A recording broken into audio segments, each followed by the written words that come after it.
ဒီရုပ်ရှင်ကိုကြည့်မိရင်မိနစ်80လောက်နောင်တရတော့မှဖြစ်ပြီးတော့မကြည့်နိုင်ဘူးဆိုရင်လည်းတစ်သက်လုံး miss ဖြစ်ပြီးတော့ကြံခဲ့မဲ့ဇာတ်ကားပဲဖြစ်ပါတယ်ဇာတ်ကားနာမည်ကတော့ New Line နွားလေးရောက်လာပြီးတော့အဓိပ္ပာယ်ရပါတယ်အမိနစ်သား2ယောက်တည်း9နှစ်ကြာအချိန်ယူရိုက်ကူးခဲ့တဲ့ကားဖြစ်ပြီးတော့ director writer ကနေပြီးတော့ voice actor အထိအကုန်လုံးသူတို့ပဲလုပ်ခဲ့ကြတာပါ marketing အတွက်လည်း budget တပြားမှမသုံးခဲ့သလို trailer တော့မထုတ်ခဲ့ပါဘူးMarvel ရဲ့ Adventure Endgame လိုမျိုးဇာတ်ကားတွေဟာ VFX အဖွဲ့ရာကြီးကဘာကျော်ကျယ်ဝန်းနေတဲ့ perfect ဖြစ်အောင်ဖန်တီးထားတာဖြစ်ပြီးတော့ဒါပေမဲ့ New Line ရဲ့ animation ကတော့ကလေးဆွဲသလိုတတောက်တစ်ခေါက်ဖြစ်နေပြီးတော့ voice acting ကလည်း robot တွေပဲဖြစ်ပါတယ်။ဒါကြောင့်လူတွေကပထမဆုံးမြင်ချင်းရမိခဲ့ကြပါတယ်။ဒီလောက်ရုပ်ဆိုးတဲ့ animation မျိုးကိုမမြင်ဘူးဆိုပြီးတော့ clip တွေကို share ခဲ့ကြရကနေပြီးတော့ဒီဗီဒီယိုဟာပေါက်သွားတာပဲဖြစ်ပါတယ်။ Adventure Endgame ရဲ့ရိုက်ကူးစရိတ်က$356တန်းအထိကုန်ကျခဲ့တာပါ။ marketing cost တောင်မပါသေးပါဘူး။ New Line ကတော့လူ2ယောက်တည်းရိုက်ခဲ့ပြီးတော့အိတ်ဆက်ရိုက်ခဲ့တာမို့လို့ marketing budget ကလည်းတုံးကြပါပဲရုံတင်ကားစားမှာတော့လက်မှတ်ကတော်တော်လေးကိုရောင်းမကောင်းနေတဲ့မှာပါခဲ့ပါတယ်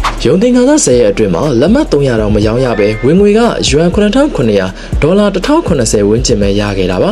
ဒါပေမဲ့ဒီ memes တွေနဲ့ social media ထဲမှာပြန့်နှံ့သွားပြီးတဲ့နောက်မှာတော့လူတွေဟာ online ကျင်းလိုက်လာပြီးတော့ဒီစကားကိုလာကြည့်ကြပါတော့တယ်အခုဆိုရင် box office ရဝင်ငွေဟာယွမ်14.9တန်းဒေါ်လာ2.1တန်းအထိရောက်ရှိသွားပါပြီ marketing စရိတ်တပြားမှမသုံးဘဲနဲ့ရလာတဲ့ရင်းနှီးမြှုပ်နှံမှုအမြတ်ရာခိုင်နှုန်း ROI ကတော့ Marvel ဇာတ်ကားတွေတောင်မရှင်နိုင်တဲ့အထိပါပဲ